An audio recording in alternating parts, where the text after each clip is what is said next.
না, আর এভাবে চলে না। সারা দিন হাড় ভাঙা খাটুনি, তাও আবার দিন শেষে কাজের মজুরি নেওয়ার জন্য পা ভেঙে দাঁড়িয়ে থাকা। বয়স হচ্ছে, আজ বাদে কাল ছেলে পুলে হলে তাদের কি করে মানুষ করব? ওগো গিন্নি, শুনছো? হ্যাঁ গো, বলো, শুনছি। ওখানে বসে বসে কি করছো গো? কেন, তোমার কি চোখ অন্ধ হয়ে গেছে নাকি? দেখতে পাচ্ছ নি? এই যে, এই তো তোমার স্বভাব। একটু ভালো করে কথা বলতে পারো না তুমি?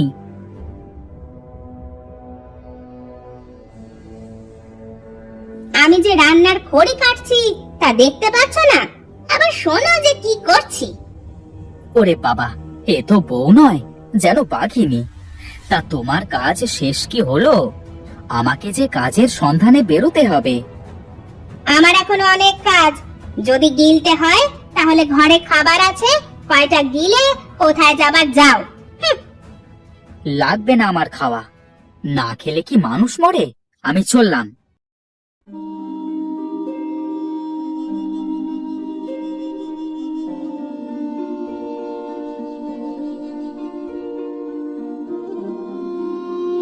কিরে নন্টে, কোথায় যাচ্ছিস?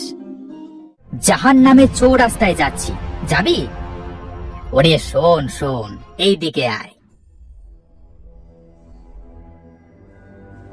এই বস বস, এখানে বস। বসে আর কি করবো রে ভাই? তোমার আবার কি হলো নন্টে ভাই?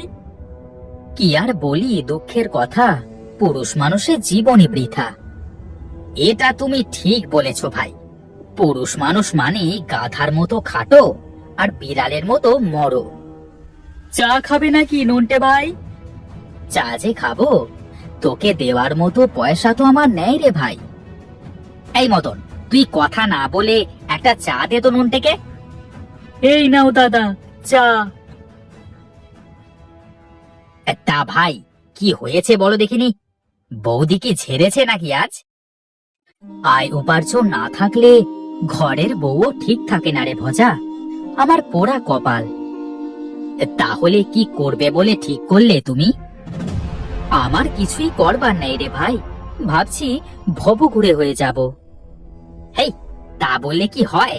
ঘরে বৌদি যে একা থাকবে, ও কারোর চিন্তা করে আর কোনো লাভ নেই রে। তুই বস তাহলে, চা শেষ, আমি চললাম।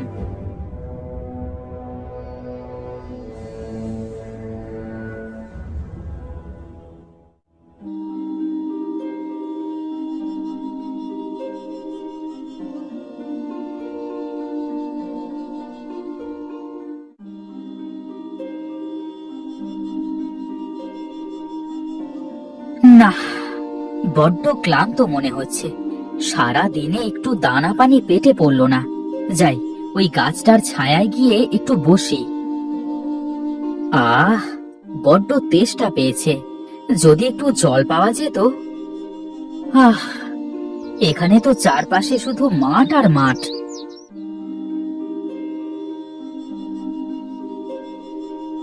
কে তুমি ভাই? এই ভর দুপুরে এখানে এভাবে বসে আছো? আমি ভাই ওই দূর গ্রাম থেকে এসেছি, কাজের সন্ধানে বেরিয়েছিলাম। তা কাজ কাম কি কিছু পেয়েছো তুমি? না ভাই, কাজ কাম পাইনি। ক্লান্ত হয়ে তাই এখানে বসে আছি। পেটে তো মনে হচ্ছে দানা পানিও পড়েনি, চোখ মুখ দেখেই বোঝা যাচ্ছে।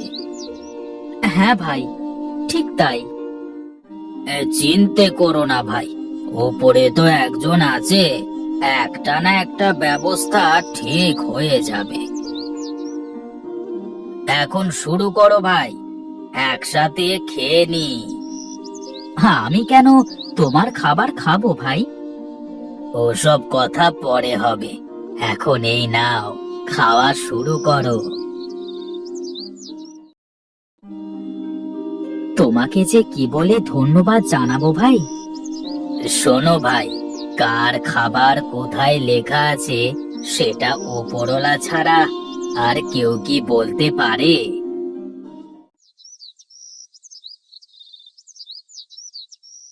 তাহলে ভাই, কাজ তো সব শেষ, হ্যাঁ ভাই, তাই তো দেখছি।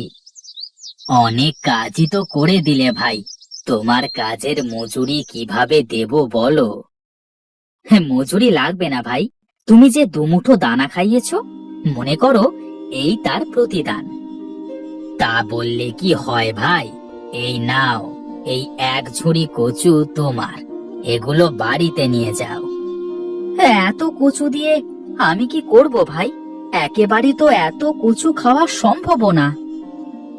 যা পারবে খেয়ে ফেলবে, না পারলে এগুলো জমিতে ফেলে রেখো, তাহলে আবার এর থেকে গাছ হবে, গাছ থেকে প্রচুর কচু হবে। আমার তো তেমন জমি নেই কৃষাণ ভাই। তুমি এটা যেখানে সেখানে ফেলে রাখলেই গাছ হয়ে যাবে।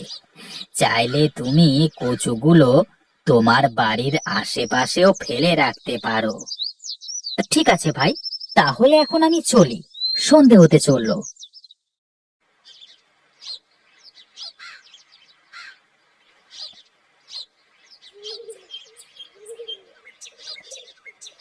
কই গো গিন্নি, কোথায় তুমি? এই তো আমি রান্না করছি। এইদিকে এসো, দেখো একটু। কি গো, তোমার মাথায় ঝুড়িতে করে কি এনেছো? এক কৃষকের জমিতে কাজ করে এই কচুগুলো পেয়েছি। হ্যাঁ, এত কচু দিয়ে কি হবে শুনি? এই কচু সিদ্ধ করেই খাও তাহলে তুমি। মরণ আমার, কেন যে বাবা মা এরকম একটা নিকর্মার সাথে আমাকে বিয়ে দিল? অমন করে বলো না গিন্নি। আমার তরকারি পুড়ে যাবে, তোমার কচু তুমি খাও। হুঁ।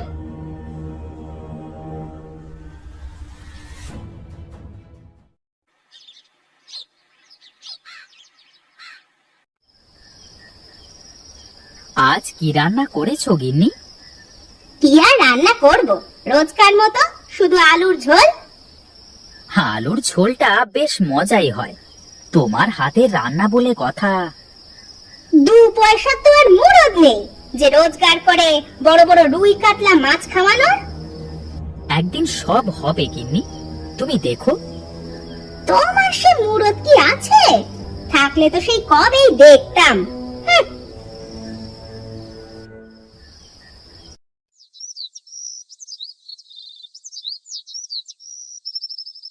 কই গো গিন্নি, ঘুম কি ভেঙেছে তোমার?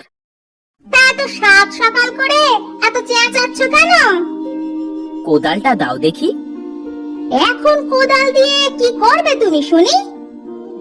বাড়ির এপাশ ওপাশ কুপিয়ে কচুগুলো ফেলে রাখি। দাঁড়াও, এনে দিচ্ছি।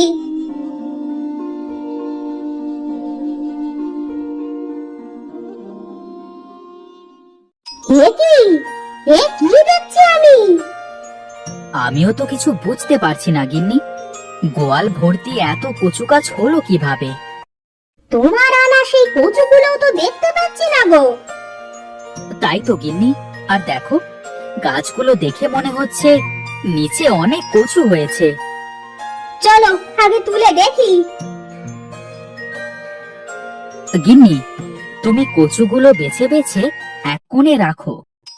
ঠিক আছে, আমি তাই করছি। দেখো গিন্নি, গোয়াল ভরা কচু। হ্যাঁ গো, এখন এই কচু সব বিক্রি করে আমরা অনেক টাকা পাবো। আমাদের আর কোনো চিন্তা থাকবে না গিন্নি, এখন থেকে তোমার সব আবদার আমি পূরণ করতে পারবো। আমি না বুঝে তোমার সাথে অনেক খারাপ ব্যবহার করেছি, আমাকে তুমি ক্ষমা করে দিও। আরে কি যে বলো তুমি গিন্নি, তুমি হলে আমার ঘরের লক্ষ্মী।